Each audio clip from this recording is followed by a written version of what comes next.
The Capitol was nearly empty when Lee Atwater noticed a folded note halfway under the door of an unused press room, a room that hadn't hosted a briefing in years.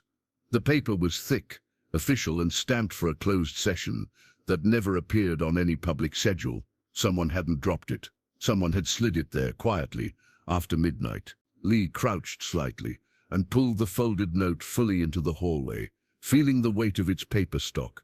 It wasn't the flimsy kind used for internal memos. This was the heavier, watermarked stationery reserved for closed sessions, the kind that required sign-ins, initials and controlled circulation.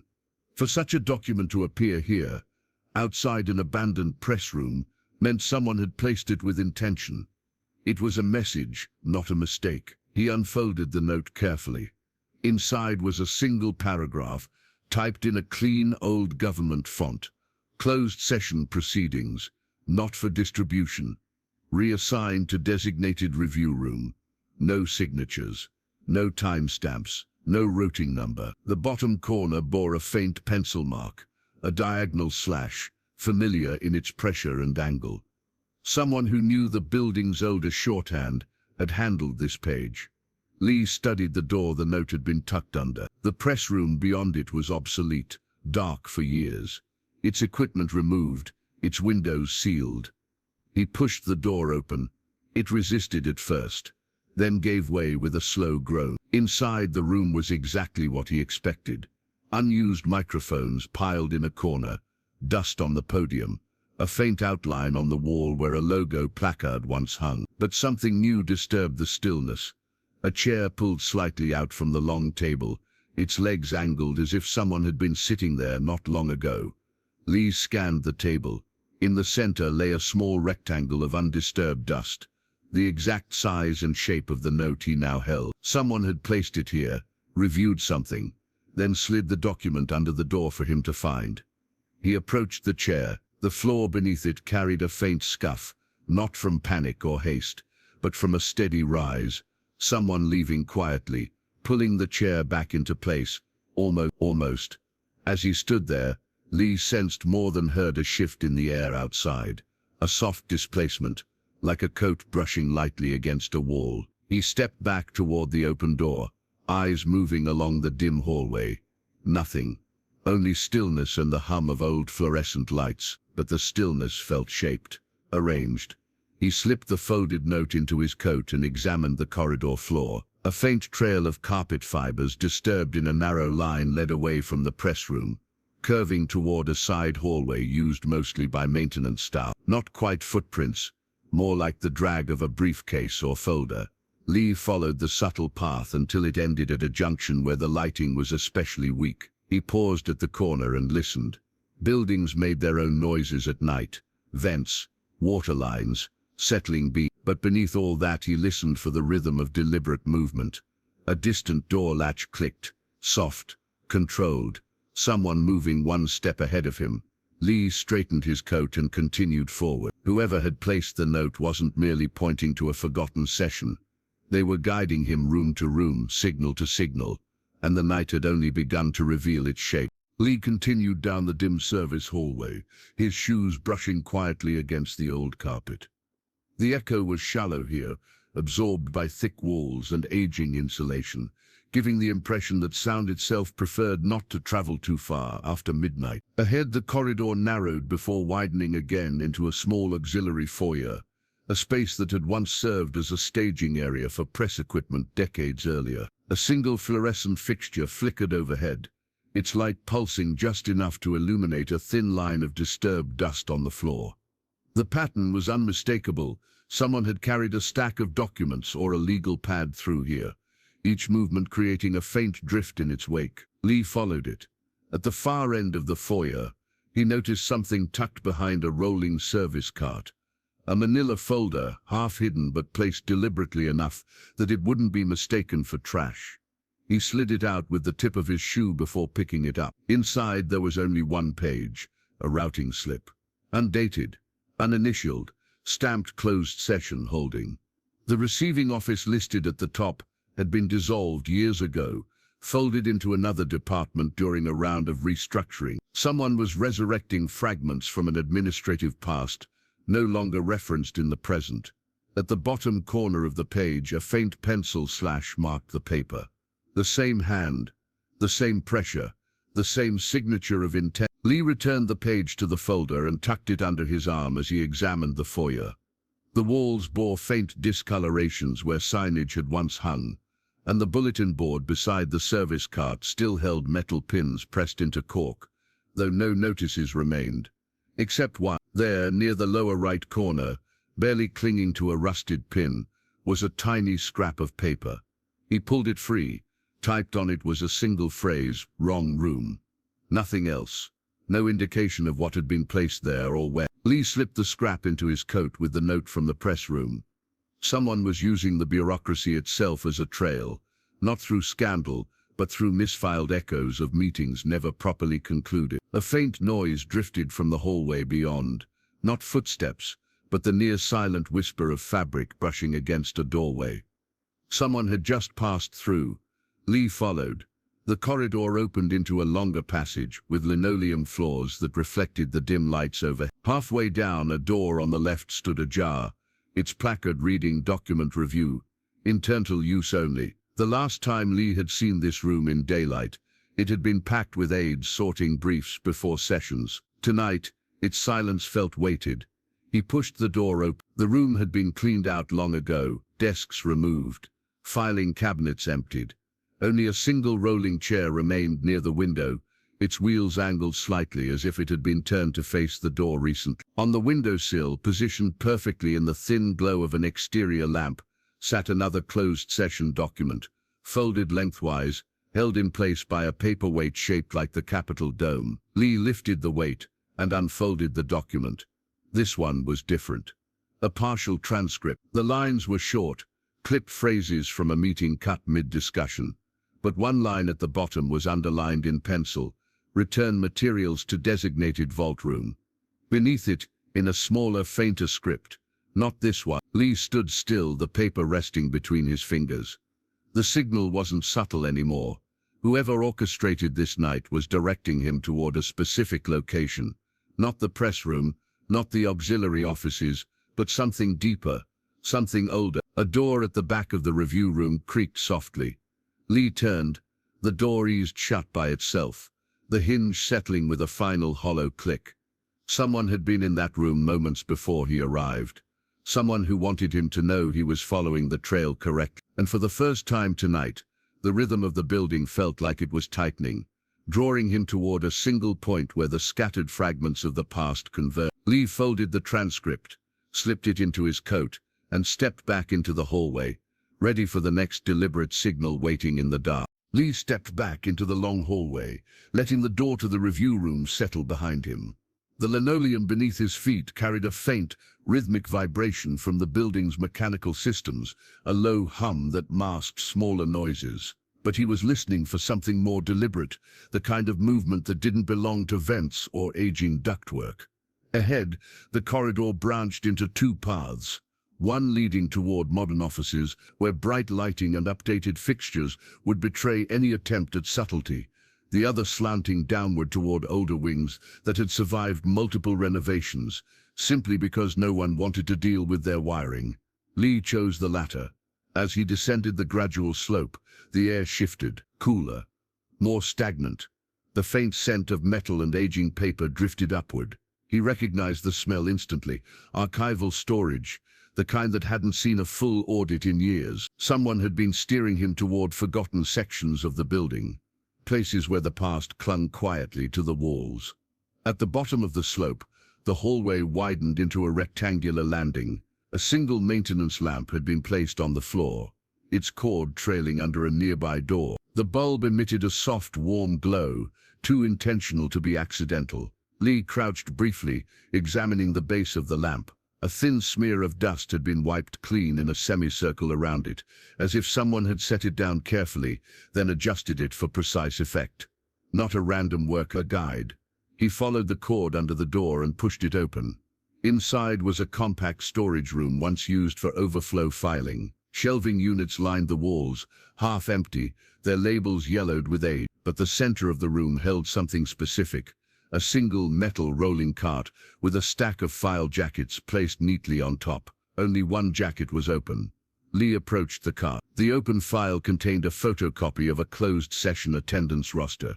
Incomplete, with several names blurred by age. Beneath it, another document, half slipped from its jacket, held a typed directive. Transfer supplemental notes to room 3B. Restricted review. The designation was familiar, but wrong. The capital had multiple numberings over the years, and the 3B classification belonged to a wing decommissioned before Lee's earliest campaigns, a room that officially no longer existed. He turned the photocopy over. On the back, in faint pencil, was another diagonal slash, the same marking that had followed him since the press room. But beneath the slash was something new, a small drawn arrow pointing downward, toward the floor. Lee knelt, running his fingers across the tiles. One tile near the base of the shelving unit was slightly misaligned, its edge raised by barely a millimeter. He pressed it lightly. It shifted. A maintenance hatch. He lifted. A narrow stairway descended into darkness, the first few steps illuminated by the warm spill of the maintenance lamp behind him. The air that drifted up was cool, untouched, the kind of stillness that suggested the space below hadn't been disturbed for a long time. But someone had opened the hatch recently. There was no dust on the handle. Lee considered his next move. Whoever had been leading him through the night had left increasingly specific signals, clearer, more confident, as if anticipating his choices. This stairway was not just a continuation of the trail, it was an invitation. He adjusted his coat and descended the first steps. His footfalls sounded muted, absorbed by concrete wall. Halfway down, another faint sound reached him, the quick metallic click of a door latch far below, followed by silence. Someone was already in the room he was walking toward, not hiding, waiting. Lee continued downward, steady and composed, ready to confront the next fragment of the night's unfinished story. The stairway leveled into a narrow corridor, lined with concrete walls, each surface bearing the faint discoloration of decades-old utility work. The air carried a muted chill, the kind that settled in spaces never meant for regular use. Overhead, a few industrial bulbs hung from metal conduits, but only one remained functional, casting a dim amber cone of light that barely reached the floor. The rest flickered weakly, or remained dark altogether. Lee moved forward with careful steps. The corridor turned sharply to the right, opening into a low-ceilinged sub-basement room, larger than he expected, with rows of empty shelving units, arranged like skeletal outlines of what had once been a fully stocked archive. Dust lay evenly on most surfaces undisturbed, except for one path, a clear line, narrow and deliberate, cut through the dust from the doorway to the far side of the room, where a metal cabinet stood slightly ajar. The cabinet's door hung crookedly on its hinge, as if it had been opened recently after years of stillness. Lee approached. Inside the cabinet, a single item rested on the middle shelf, a binder, thin, worn, and wrapped with a red paper band, used in the 1970s and early 80s, to mark restricted internal reviews. The band had been sliced open but placed neatly on top of the binder, its edges unfrayed. He pulled the binder out. The first page inside was a routing instruction sheet, partially filled but unfinished, names typed, rooms assigned, and then nothing. The lower half of the page was blank, as if the process of documentation had abruptly stopped mid-task. A faint pencil slash marked the upper right corner. The same hand, the same pressure, the same message.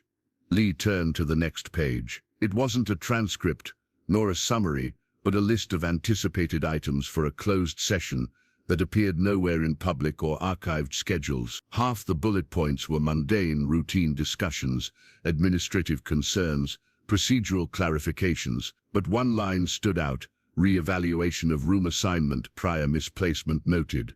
Misplacement, wrong room. The pattern was becoming clearer. A slight sound echoed from the dark end of the basement, soft, almost cautious. A shuffle of shoes, the muted shift of weight. Someone was in the room, but careful to remain just beyond visibility. Lee didn't turn immediately. Instead, he closed the binder gently, letting its weight settle in his hand. Only after a moment did he glance toward the source of the sound. There, near a side doorway leading to an even older maintenance hall, a faint reflection caught the weak light, a glimmer on glass. The outline of wireframe glasses, the same silhouette he had sensed in earlier rooms, the presence that had never rushed, never stepped directly into view, always guiding, never confronting. The figure shifted slightly, not retreating, not advancing, waiting. Lee stepped toward the side doorway, binder still under his arm. As he approached, another detail surfaced, a subtle trail of disturbed dust leading toward the doorway. At the threshold, a small object rested on the ground, a brass key tag, the kind used decades earlier to label storage vaults stamped on it. 3B. The room that no longer existed. Lee picked up the tag, weighing its cool metal in his palm. Behind him, the faint outline of the man remained in place, motionless. This wasn't a warning. It wasn't a misdirection. It was confirmation. The trail wasn't just pointing backward into forgotten history. It was now directing him into something older, deeper, a space preserved intentionally, untouched but not abandoned. Lee slipped the key tag into his coat and turned fully toward the dark hallway, extending beyond the doorway. The air from within was colder, carrying the smell of concrete and aged cardboard. Somewhere ahead waited the room that had been mislabeled, misassigned, and eventually erased from official maps. Someone remembered it. Someone kept it alive in the building's quiet memory, and someone wanted Lee to open it. He stepped into the dark hallway without hesitation, ready for the next revelation the night had set aside for him. The hallway beyond the doorway stretched out in a long, narrow line of darkness, broken only by the weak spill of light from the room behind Lee. The concrete walls were colder here, carrying the faint metallic smell of pipes running behind them. This part of the building hadn't been accessible to staff for years. Modernization had bypassed it, leaving behind corridors that existed only in old blueprints and the memories of maintenance workers who had long since retired. Lee let his eyes adjust as he walked deeper, each step echoing softly before dissolving into the stillness. The floor sloped slightly downward, the air growing cooler with every foot of descent. The faint hum of the Capitol's mechanical systems faded the farther he moved, replaced by a low, dense quiet that felt preserved, untouched.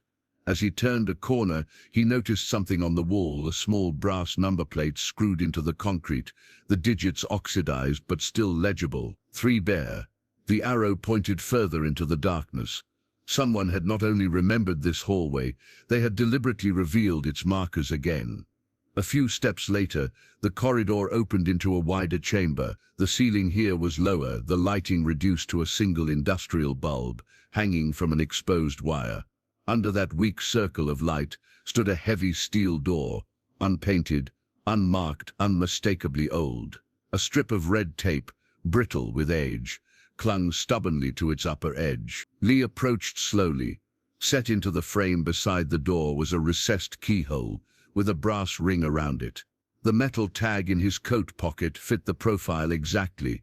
He removed it, weighed it briefly, then slid it into the lock. The mechanism resisted at first, old, stiff, unused, but then turned with a dull, steady click. The sound echoed deeper than expected. The door released. Lee pulled it open. The room inside was small but meticulously arranged. Filing cabinets lined the walls, labeled with codes from committees long dissolved. A single table sat in the center, dust coating its surface, except for one clean rectangle where something had recently been placed. A folder, thin, unmarked except for a faint diagonal pencil slash in the upper corner. Lee approached the table. He opened the folder. Inside was a one-page summary typed on aging yellow-tinged paper. Closed session draft, reassignment notes. Most of the text described routine administrative movement, documents passed between aides, pre-meeting corrections, roting slips, but the final paragraph was different. The language was stripped down, unadorned, almost hesitant. Materials not delivered to correct chamber, review relocated. Entry incomplete. Beneath it, in handwriting that had survived the decades, never reached the room. Lee ran his finger along the edge of the paper, tracing the indentation of the pencil strokes. Someone had written this as a final attempt to correct an error before it was swallowed by bureaucracy. But it had never gone upward, never circulated, never reached anyone with authority to address it. One missing step in a process that the building had quietly carried forward anyway. He closed the folder and set it back on the table. A soft sound drifted from the door behind him, fabric shifting, a careful adjustment of weight. The man with the wire-framed glasses had followed him. Lee didn't. He let the silence settle between them, long enough for the presence in the doorway to understand the acknowledgement. The man exhaled, quiet, steady, almost relieved. No confrontation, no request. Just a silent confirmation that Lee had seen what needed to be seen. Lee finally turned halfway, enough to catch the faint outline of the figure in the dim corridor light. The man didn't enter. He simply lifted one hand, barely in a gesture that resembled a nod given shake. Then he stepped back into the hallway darkness, leaving only the echo of his presence behind. Lee remained in the vault room a moment longer, absorbing the quiet truth. Some mistakes were corrected in daylight. Others resurfaced only when the building was finally silent enough to remember them. He stepped out, pulled the steel door closed, and began the walk back up the long, cold hallway, the folder's memories settling into place behind him. Lee emerged from the narrow 3B hallway into the broader sub-basement corridor, the cold air trailing behind him like a residue of the vault. The muffled hum of the building slowly returned, but it carried a different tone now, less mechanical, more alive, as if the capital had grown aware of his presence again. He paused at the landing, letting the silence reorganize around him. The path he had taken was clear, a sequence of misdirected documents, misplaced notes, unfinished summaries, each pointing to a room that no longer officially existed. The trail was too deliberate, too carefully rebuilt in the shadows for coincidence. Someone had been reconstructing the past one fragment at a time, and Lee had now stepped into the center of that reconstruction. He began walking back toward the main basement corridor, tracing the upward slope. Halfway up, a faint shift in the air made him stop. The corridor ahead was darker than before, not because the lights had dimmed, but because a door farther down the hall was now slightly open. When he had passed earlier, it had been shut. The placard beside it read, "Supplemental storage, internal." Lee approached with steady steps. As he neared the door, he saw a thin sheet of paper pushed just far enough into the hall to be noticed. He picked it up. A checklist. Not typed, but handwritten. Most items were crossed out, some decades old by the look of the ink, but one remained uncrossed. Confirm final routing location. Underneath a faint pencil slash, the same signature that had guided him since the beginning of the night. Lee folded the checklist and stepped inside the room. It was smaller than the others. Low ceiling, metal shelving, boxes stacked unevenly. But what caught his eye immediately was a small desk positioned under a vent. The surface was mostly clear except for a single object resting in the exact center, a plastic badge sleeve. Inside it, an old committee access card. He lifted the sleeve. The badge had faded around the edges, and the signature strip on the back was almost unreadable, but the date printed beneath the name was unmistakable, the same year referenced on the misfiled documents he had found throughout the night. The same year the room numbering had changed and several older committee processes were retired. The card belonged to someone who had been present during the misassignment, and who clearly had never let it go. As Lee lowered the badge, he noticed something else, a thin layer of dust covering the desk, except for two small impressions beside the badge sleeve, finger marks. Someone had rested both hands there recently, leaning over the desk contemplating the object before setting it down for him to find. He set the badge back on the desk and turned toward the doorway. A figure stood there again, wire-framed glasses catching the faint hallway light, shoulders slightly stooped, posture steady but fragile. He didn't step into the room. He didn't speak. He simply reached into his coat and removed something small, holding it between his finger. A folded slip of paper. He extended his hand, waiting.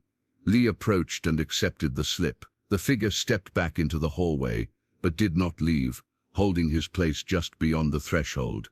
Lee unfolded the slip. Just 3 words, typed cleanly, centered on the page. "You saw enough." Lee read it twice. Not a warning, not a command, a conclusion, a recognition that the trail had been followed to its intended end. He looked up, but the man with the glasses was already turning away, walking quietly down the hall. His steps were soft, measured, fading into the humming architecture around them. Lee didn't follow. He didn't need to. The message was clear. The building had held an unfinished piece of administrative history. One man had spent years trying to correct it. Another had been chosen to witness it. Lee folded the slip carefully and placed it in his coat. The night had shaped itself around a simple truth. Some errors weren't meant to be exposed publicly or resolved dramatically. They only needed someone to acknowledge they had existed. He turned back toward the stairway, ready to return to the brighter, newer parts of the capital. The hum of modern systems grew louder as he climbed, washing away the cold stillness of the old corridors behind him. But the memory of 3B and the quiet man who kept it alive followed him upward. By the time Lee reached the main basement corridor, the building had shifted again, subtly, but unmistakably. The modern hum of HVAC ducts and fluorescent ballast was louder here, as if the infrastructure were reminding him he'd returned to a part of the capital still tethered to routine. Yet the air carried a faint residue of the deeper level he had just left, a cold trace that lingered along the edges of his coat. He paused beside a vending alcove, not for the machine but for the window-like reflection it offered. The corridor behind him appeared empty, but the sense of being shadowed hadn't left. It wasn't oppressive, not even threatening, simply present. The way a memory follows a person up a staircase. He turned and continued forward. Ahead, the corridor intersected with an administrative wing that had been renovated in the late 80s. Bright overhead fixtures spilled clean white light across polished linoleum, creating a stark contrast with the dimmer sections behind him. In that intersection, placed directly beneath a wall-mounted directory, lay another object, a slim envelope, unsealed, facing upward, as if arranged deliberately. Lee picked it up. The envelope was new, modern cardstock, crisp edges, yet inside it was a document clearly older. He slid it out. A photocopied page from a procedural manual. The title at the top read, "Reassignment Protocol for Misrouted Session Materials." Most of the text had been highlighted decades ago. The ink faded but still legible. One section was marked with 2 faint pencil slashes. When an error is identified, the reviewing staff member must designate a witness before correction is logged. A witness. The word landed with the weight of clarity. This night, every misplaced file, every pencil mark, every faint trail had never been about correcting a mistake. The man with the wireframe glasses had already lived with the knowledge. He had already accepted what could not be amended. What he lacked, and what he had chosen Lee for, was a witness to acknowledge that the error had existed at all. Lee slipped the manual page back into the envelope and glanced at the directory above the alcove. One listing caught his eye, Level 1, Old Conference Annex. A place still referenced on the directory, even though the annex had been unofficially decommissioned. Its use dissolved into habit rather than policy. Few people remembered it. Even fewer visited. And yet someone wanted him there. He followed the signs up a short flight of stairs. The stairwell was clean but quiet, the kind of silence that forms when a space is maintained out of obligation rather than use. At the top, the annex hallway extended in a long, flat line of evenly spaced doors. Most were locked. Some had plaques dulled by time. Halfway down, one door stood open an inch. Not fully, not inviting, but expectant. Lee approached, placing 2 fingers against the wood and pushing gently. Inside was a mid-sized conference room lit only by the hallway's spit. A long table dominated the center, surrounded by chairs with aging upholstery. At the far end of the table sat a single object under the dim light. A bound packet labeled Session Addendum, Routine Correction Attempt. He crossed the room, lifted the packet and opened it. Inside were multiple versions of the same page, each one a draft of the same correction, retyped year after year by a single hand. Some drafts had typed paragraphs crossed out. Others contained handwritten additions in the margin. A quiet accumulation of effort, repeated and abandoned, repeated again. The final page had only 5 words written slowly, carefully. No room was ever correct. Lee stood still, letting the weight of the statement settle. This was not an admission of guilt or scandal. It was resignation, someone acknowledging that a procedural mistake once buried under reorganization and time had no true place to be corrected. A soft click sounded behind him. He turned. The man with the glasses stood in the doorway, neither shadowed nor concealed this time. Just present, his posture calm, his hands at his sides, the faint exhaustion of decades gathered quietly around his shoulders. He didn't speak. He didn't need to. Lee closed the packet. The man nodded once, brief, controlled, great. Then he stepped aside, leaving the doorway open, giving Lee the path back into the lit hallway. The witness had seen enough, and that was the entire purpose of the night. Lee stepped back into the annex hallway, the conference room falling silent behind him as the door eased shut. The bright overhead lighting felt almost intrusive after the dim archival spaces he'd been moving through all night. It made the stillness sharper, the air thinner. He stood a moment, letting his eyes adjust, and listened for the familiar hum of activity that usually defined the building. But the annex remained empty, an unused artery of the Capitol left to echo stray footsteps. He began walking toward the central elevator bank, his pace calm, the bound addendum packet held lightly in his hand. Each room he had entered tonight had contained only fragments, drafts, misplaced routing slips, half-finished corrections written by a man who had refused to let an administrative error disappear entirely. Now the nature of the trail was clear. Nothing was hidden, nothing explosive, nothing meant to be buried deeper. The opposite. Someone wanted acknowledgement. As he approached the elevator lobby, he noticed a maintenance cart parked near the wall, stocked with standard supplies, rags, a mop, a stack of vacuum bags, ordinary equipment. But on top of the cart lay a small object out of place, a rectangular, transparent plastic sleeve, another badge holder. Empty this time. Lee lifted it with his thumb and forefinger. The sleeve was spotless, recently cleaned. Beneath it, taped neatly to the cart, was a short note typed in capital letters, "Return to origin." He looked down the hallway. At the far end, an exit sign glowed faintly above a stairwell he had used earlier in his career, an older descent into a quieter section of the Capitol, a place where long discussions once stretched into the early hours, and where aides often waited on benches for decisions that never fully materialized. He followed the sign. The stairwell opened into a landing where two wooden benches faced each other. On one bench lay a stack of yellowed routing envelopes, tied loosely with string. They belonged to a system that had been replaced decades ago, yet someone had kept them organized, each envelope labeled with a session date, many crossed out, some left blank. But one envelope sat apart from the bundle, clean, modern, blank. Inside it was a single sheet of paper, a typed summary of the same closed session referenced in the earlier drafts. But this version contained no corrections, no attempts to fix the misassignment, no handwritten notes. It was untouched, an artifact of what the process had originally been before any errors were discovered. A starting point. Lee returned the page to the envelope and set it down.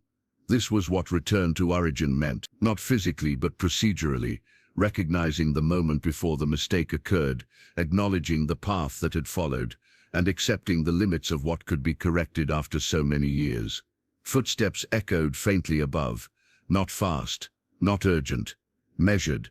Lee ascended the stairs. At the top, the corridor stretched toward the main Capitol navigation route. The man with the wireframe glasses stood halfway down the hall, perfectly still, his posture almost formal, as though waiting for a final confirmation that the night had reached its natural conclusion. Lee walked toward him slowly. When he stopped a few steps away, the man finally spoke for the first time that night. His voice was soft, worn at the edges. "You saw it," he said. "All of it." Lee didn't answer immediately. He looked down the hall, the quiet rooms, the empty benches, the fragments of a bureaucratic past, scattered deliberately across the night. "Yes," he said. The man exhaled, a small, almost imperceptible release of tension. He reached into his coat and handed Lee one last slip of paper, plain, folded once. Lee opened it. Recorded by witness. No further action required. A simple administrative closure, decades late but complete in its own way. When Lee looked up, The man had already begun walking down the corridor, turning the corner without haste or hesitation. No dramatic exit, no final request. Just a quiet disappearance into the building he had never truly left. Lee folded the slip and placed it in his coat. The night had offered no scandal, no revelation, only the quiet dignity of a forgotten procedure made visible again. A small truth preserved because one man refused to let it vanish. Lee turned toward the main hall, ready for the final steps of the night, the building settling gently behind him. Lee entered the main hall as the first hints of early morning settled across the building. The bright, modern fixtures hummed overhead, indifferent to everything the night had uncovered. He paused near a row of framed committee portraits, the silence of the corridor folding neatly around him. In his coat, the final slip of paper rested with the others. Small, unremarkable, yet carrying the weight of someone's decades-long need to be acknowledged. No headlines would ever mention the misplaced session, the unfinished drafts, or the staffer who had quietly protected a minor truth through years of departmental reshuffling. It wasn't a story meant for spotlight. It was simply something that needed to be seen by one person before it faded completely. Lee stood still a moment longer, then continued toward the exit. The night had offered no grand revelation, no hidden conspiracy, only a quiet record, finally witnessed and allowed to rest. Some corrections aren't made in public. Some are made in silence, long after the world stops looking. And as Lee stepped into the soft glow of the pre-dawn corridor, the building behind him exhaled the kind of peace that follows a truth finally laid to rest.